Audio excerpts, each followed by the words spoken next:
Hi, my name is Danielle, and welcome to my YouTube channel, A Sprinkle of Joy. I also have a blog with the same name, asprinkleofjoy.com, where I share a lot of my other recipes. And if you follow along with me on my blog, you know that one of my goals this year is to up my YouTube channel and start sharing a lot of the recipes that I make using whole milled flours. So today is the day that I'm going to share my first recipe with you, which is a chocolate chip cookie.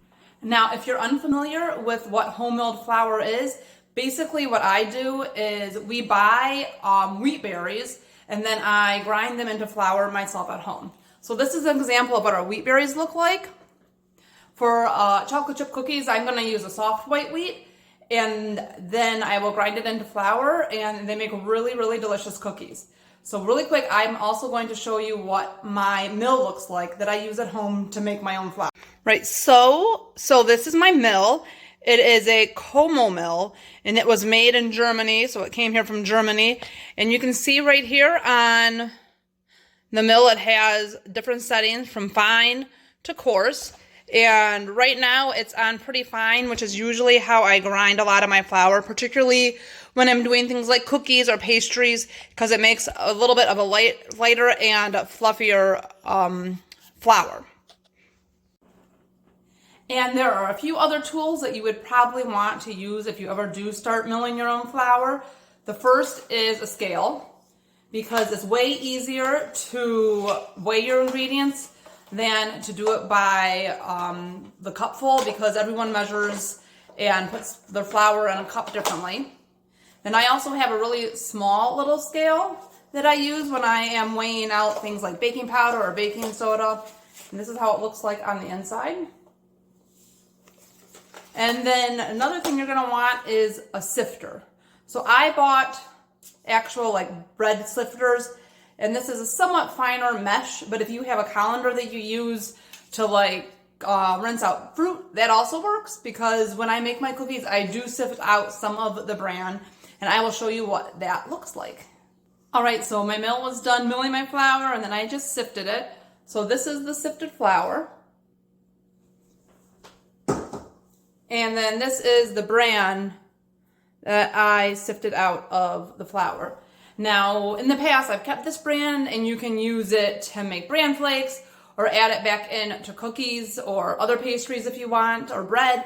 But because I have so much in my freezer, I am just going to put this down the drain. Time to start making our cookies. So to start off with, you are going to use 2 sticks of butter, which is about 230 grams. You're going to put it in your mixer, and you're going to use the paddle attachment, which I forgot to put on, to just whip the butter up really, really nice. And then I forgot to mention that you want to have your butter softened, so I left it out on the counter for a while. You can also put it in the microwave, but just be careful because you don't want to melt it. All right, so once your butter is nice and creamed, then you are going to want to add in your brown sugar and your sugar. So you are going to be adding in 155 grams of brown sugar,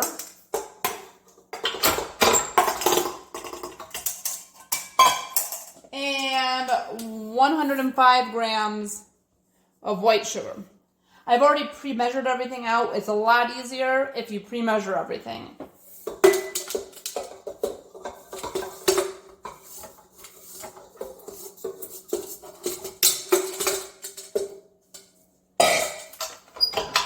And then once again, you're gonna cream that up for a few minutes until it's nice and fluffy.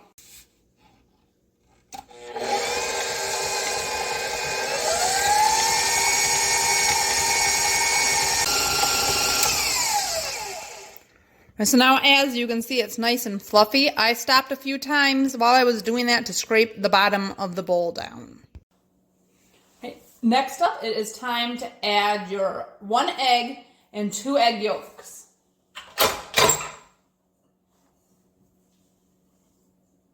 So here are my 2 egg yolks.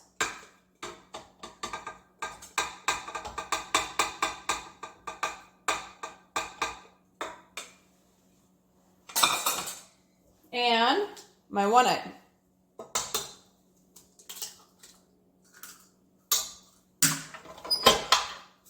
Then once again, mix it all up. All right, so to your flour, you are going to add 10 grams of cornstarch,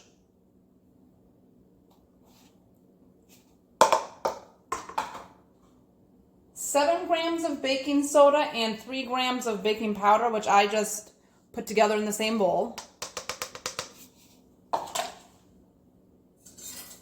And about 3 grams of salt.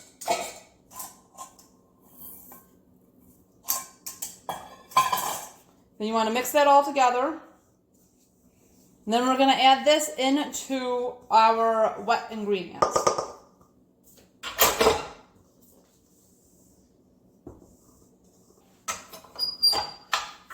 And then turn it on low first so that the flour doesn't go all over the place.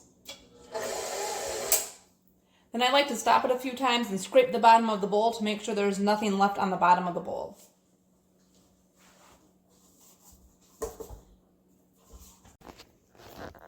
And then this is what your dough is looking like now. So it's not super, there's no dough left on my fingers, but it's still a very, very soft dough.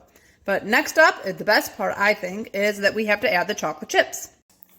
Right, so the recipe calls for 250 grams of chocolate chips. I like to use a combination of chocolate chunks and chocolate chips, but you could also use milk chocolate, semi-sweet, dark chocolate, whatever your heart fancies.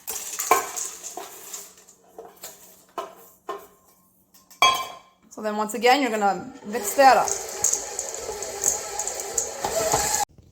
Then as you can see, it's kind of clinging to the dough hook a little bit, but it's still a very, very soft dough.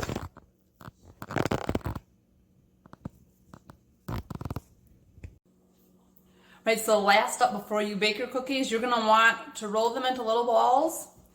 And you're going to flatten the balls a little bit, and then we're going to put them in the fridge for about half an hour to an hour.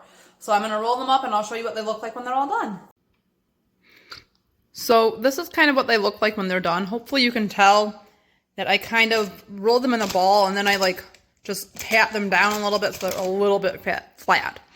I am making super big cookies with this recipe. These I'm using this ice cream scoop and kind of loosely filling it in. But you can also make smaller cookies and they still taste just as delicious. All right, so now that I've rolled all my cookies in, I am going to stick them in the fridge for about half an hour to an hour. And then while they're in the fridge, I'm going to preheat my oven to 350 degrees so that we can get the cookies baked in a nice preheated oven. And then we'll see what they look like at the end. All right, so now we are going to pop these into the oven.